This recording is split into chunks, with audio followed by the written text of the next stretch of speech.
Good morning to all. இன்றைக்கி 6th தமிழில் சிலப்பதிகாரம் லெசனில் புக் பேக் எக்ஸசைஸ் பார்க்கலாம்.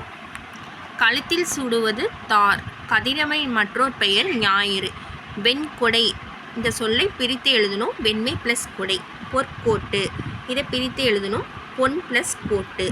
கொங்கு ப்ளஸ் அலர் இதை சேர்த்து எழுதணும். கொங்கலர். அவன் ப்ளஸ் அலிப்போல் இதனை சேர்த்து எழுதணும். அவன் அலிப்போல். அடுத்த லெசன் காணி நிலம். காணி நிலம் பாட்டு எப்படி ஆரம்பிக்கும்னா, காணி நிலம் வேண்டும் பராசக்தி காணி நிலம் வேண்டும்.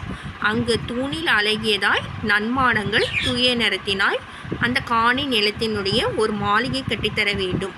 அங்கு கேணி அருகினிலே தென்னை மரம் கீற்று இளநீரும் 10-12 தென்னை மரம் பக்கத்திலே வேணும். நல்ல முத்து சுடர் போல நிலவொளி முன்பு வர வேணும்.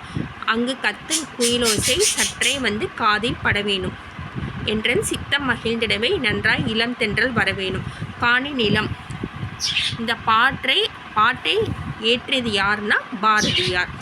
ஃபஸ்ட்டு 2 லைன் பார்த்துக்கோங்க. காணி நிலம் வேண்டும் பராசக்தி அப்படின்னு ஆரம்பிக்கும். லாஸ்ட்டு 2 லைன் பார்த்துக்கோங்க. லாஸ்ட்டு 4 லைன் கூட பார்த்துக்கோங்க. கத்தும் குயிலோசை சற்றே காதில் பட வேணும் அப்படின்னு வந்துட்டாவே பாரதியார்னு நம்ம போட்டுடலாம். அது அறிஞ்சோர் பொருள் பார்க்கலாம். காணி நில அளவை குறிக்கும் சொல். மாடங்கள் மாளிகையின் அடுக்குகள். சித்தம் உள்ளம்.